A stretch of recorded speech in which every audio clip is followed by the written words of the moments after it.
Hey, everybody, and welcome back to the Side Quest Sages podcast. My name is Luke Tatum, and I want to sort of give my first impressions, although this is a very late first impressions video, for the game Death Stranding. Now, I have a little bit of setup for this, but I want to talk about the game, what it's meaning to me so far, my overall take. Like, if you're not a Hideo Kojima guy or gal, if you're not super into his games through Metal Gear already, like me, then is this an appropriate place to get in? Should you play this game? Should you care about Death Stranding as a franchise and get into Death Stranding 2, which I have not played? I feel like I am sometimes one of the only gamers out there that has not played the Metal Gear Solid games, really. And so this is really, I intend to finish this game. And so this will be my first completed Kojima game. And that is a weird place to be, I feel like. So, first thing that I want to say is, how did I get here? I haven't played PlayStation games, really, like very much at all. I've never owned a PlayStation growing up, although a friend did give me an old PS2 at one point with like God of War and Shadow of the Colossus. So like I've played those two games. But I really don't have a lot of exposure to the Sony kind of ecosystem and the Sony game studios offerings, because they've been, until recently, relatively recently, they've kind of kept their things in a closed system. Even all the Final Fantasy games have been Sony exclusive for a long time, or at least timed exclusive, I guess, as the case with FF16. So I've played 7, but I actually played Final Fantasy 7 on a PC. And FF6 and before I have more exposure to, but I've got this big old blank space in my gaming history after that. And that's something we may correct as the podcast progresses. Corey has not played any Final Fantasy games as of recording this. And so that's fertile ground as far as I'm concerned to sort of spend some time in. But I received Death Stranding for PC in 2020. And I have played maybe a grand total of 2 hours of all Metal Gear Solid games combined. So it's not that I've played 0 time. I know some things. I know what a Metal Gear game, what a Metal Gear is in the context of the game. I know some stuff. I know who Psycho Mantis is, but I don't know much. And so getting into Death Stranding, I don't think I even knew it was a Kojima game whenever I first got it, because it came with something that I used to build a new PC in 2020.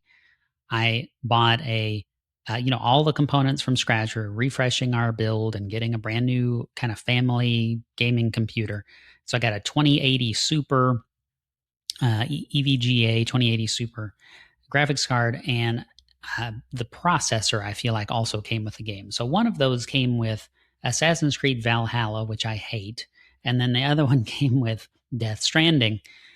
And I was like, wow, cool. I feel like it's going to kind of be too graphically demanding for my PC anyway, but that's awesome. I'll check it out at some point, probably.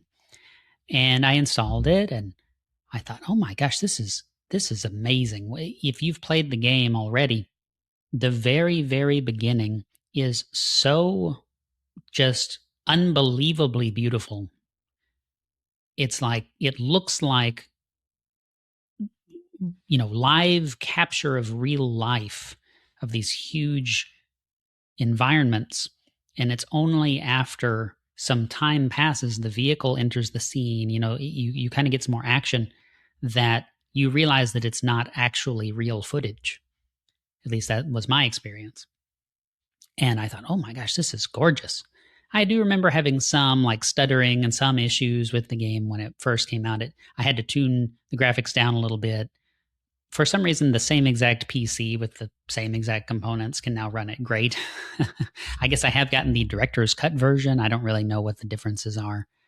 but it runs great on my 2080 Super. And it's still, I mean, it's just an unbelievably good looking game, really. So that was my first impression. Second impression was, oh my gosh, this music is great. It's got a directorial kind of angle to it, if you know what I'm saying. This was clearly made by someone who was influenced by films, who wanted to be a film director. And last night I was doing a little research into Kojima, and it come to find out that's true. He was heavily influenced by films. He did think about going to film school, directing movies, that kind of stuff.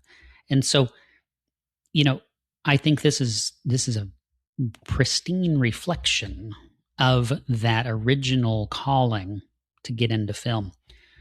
And there was a lot of debate for me as a child, even back in the GameCube and original Xbox days, of like, should games be films, right? Because I remember Metal Gear Solid 2 was notorious for having extremely, extremely long, unskippable cutscenes.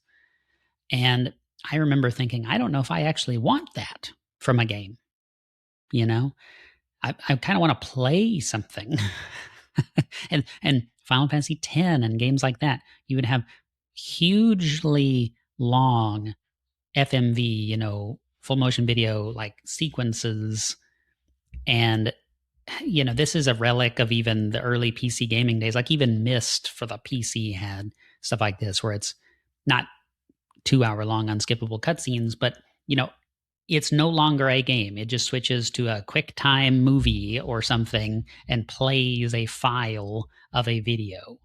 And it doesn't quite look the same, and it's kind of like weird. Okay. And then you get control back. But, I didn't get into those games at that time. And I was clearly on side, I want to play my games back then as a child. Okay. But of course, time has passed. There's more and more blending of those things. And to have basically photorealistic live motion captured actors and actresses in these games, Norman Reedus being the main character. And to see that in action so far, I love it. Now, am I super far into the game? No. I'm chapter 3, or I guess they're called episodes, episode 3. So we took a ship and we've ported in a new area. And so I've been to 4 or 5 or 6 or 7 outposts or whatever they're called, right? I'm going to mess up some of the terminology. I'm trying my best to keep up with it. And I'm sure it'll stick by the end of the game. I'll know exactly what I'm talking about. But,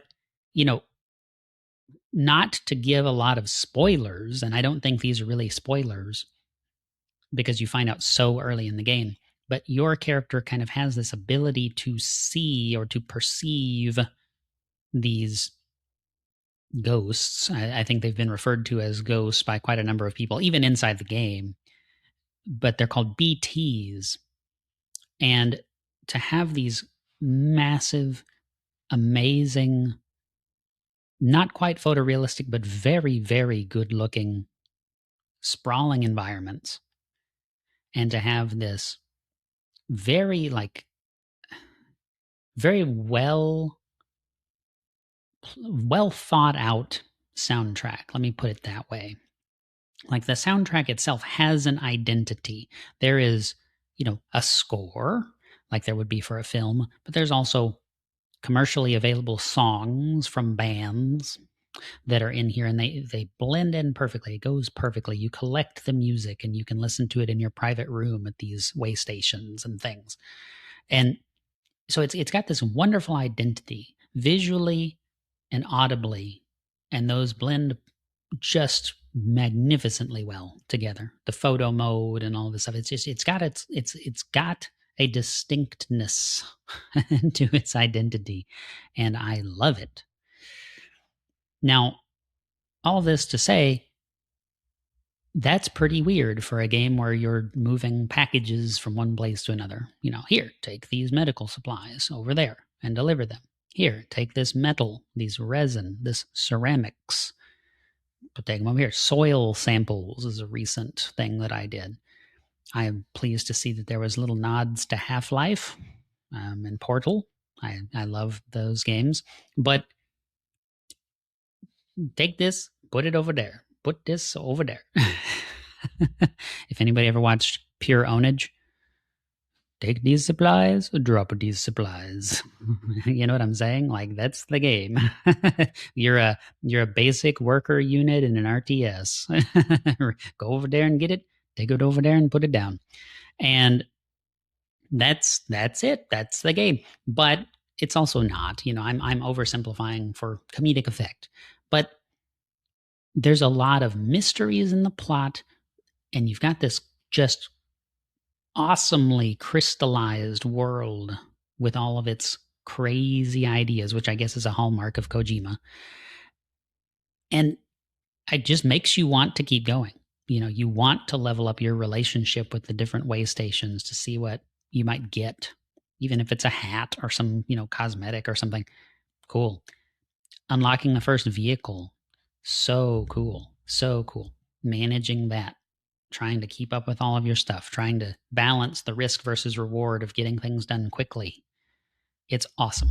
How much can I carry? How much should I carry to make sure I don't get into some horrible situation with the mules, the guys who attack you and take your packages because they're addicted to delivering packages, like you, in some sense, like me. It's crazy. It's crazy. And so there's this blend, and you'll have to tell me if this is just a hallmark of all Kojima Productions stuff. Well, Kojima Productions is the name of his studio. I know that, and I know this was their first game. But all Kojima games, all of the Metal Gear Solid and stuff.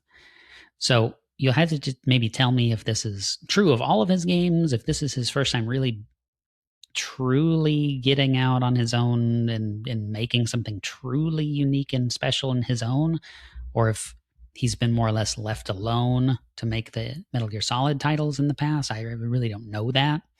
I know there's a bunch of controversy there, but I'm not super familiar with it. And so if this is an indicator of all of Kojima's games, man, do I need to spend some time playing Kojima's games. You know what I'm saying?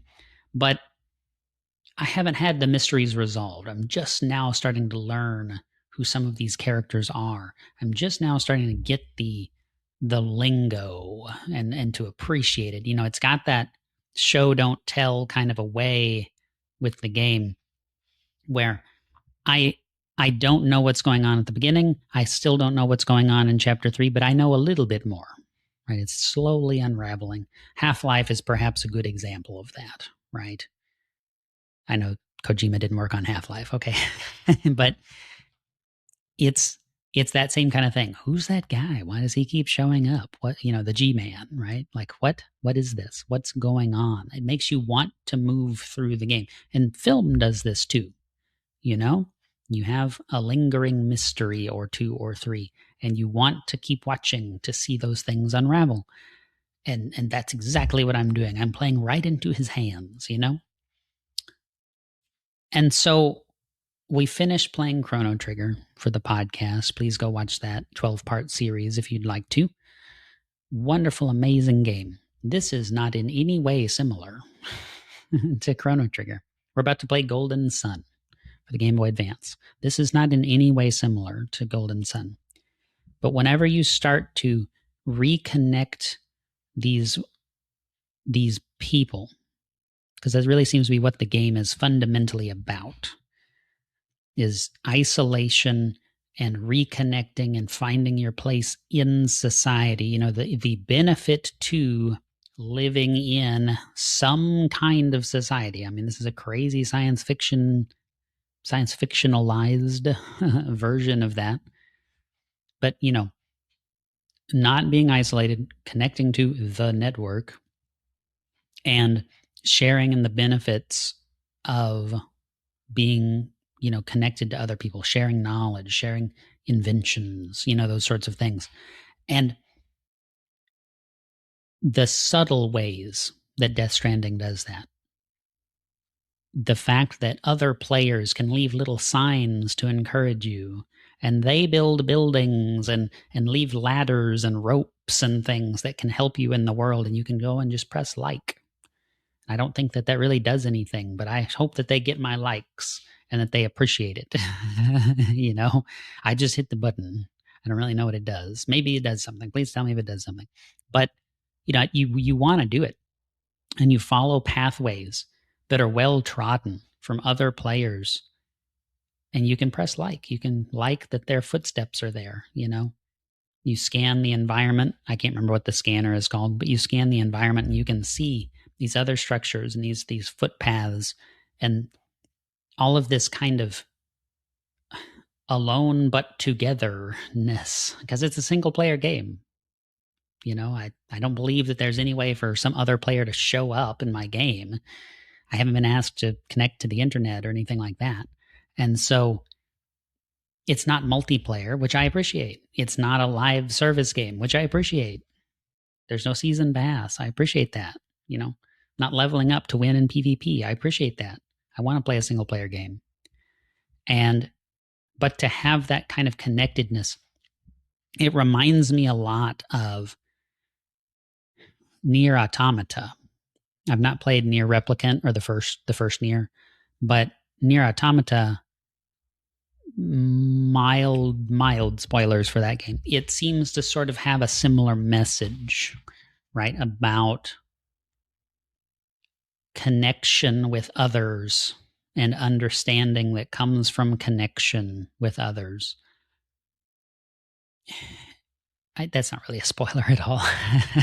And if I didn't know, if I didn't have some awareness, if I hadn't watched like the video game awards and stuff like that in the past, I might have thought that Yoko Taro, the Nier guy, worked on Death Stranding, right? It's got that kind of a vibe. Death Stranding is not an anime-ish game. It doesn't have the same sort of styling and stuff. And certainly the gameplay is different. But the just core concept is like it's so aligned with Nier. And now Nier is a very depressing game. I don't know how Death Stranding ends. I'm in chapter 3. I don't even know how many chapters there are or episodes. I think I said it wrong again. But whether it's bleak or it's a happy ending, I think either way, I already know that the game is about connectedness, and it's about finding where you fit and what role you can play in bringing people together and focusing on the good that comes from that, not latching onto the what if bad stuff happens that comes from that, So I believe that's what I have to say on this topic at this time. So this is a first impressions that's 6 years too late. But this is my first Kojima game. I absolutely love it, even though I've been so hesitant to play it all this time. I got it in 2020. I played it a little bit and thought, and then I uninstalled it. And I don't know why I've waited this long, but here I am. I'm playing it. I'm enjoying the hell out of it. If you want to hear my thoughts when I finish, or if you'd like us to possibly play this for the podcast and do a deep narrative analysis or something like that, let us know. Go check us out on Patreon, patreon.com/sidequestsages, and join as a free member. You can vote in all our polls on what games we play in the future. If you want to help choose what games are on the polls and get some other cool exclusive stuff, there's paid tiers too. But I'd love to have you over there. I hope you enjoyed the video. Until next time, remember to find meaning in stories. And no matter what you're dealing with right now and facing and experiencing in life, remember, do not give up.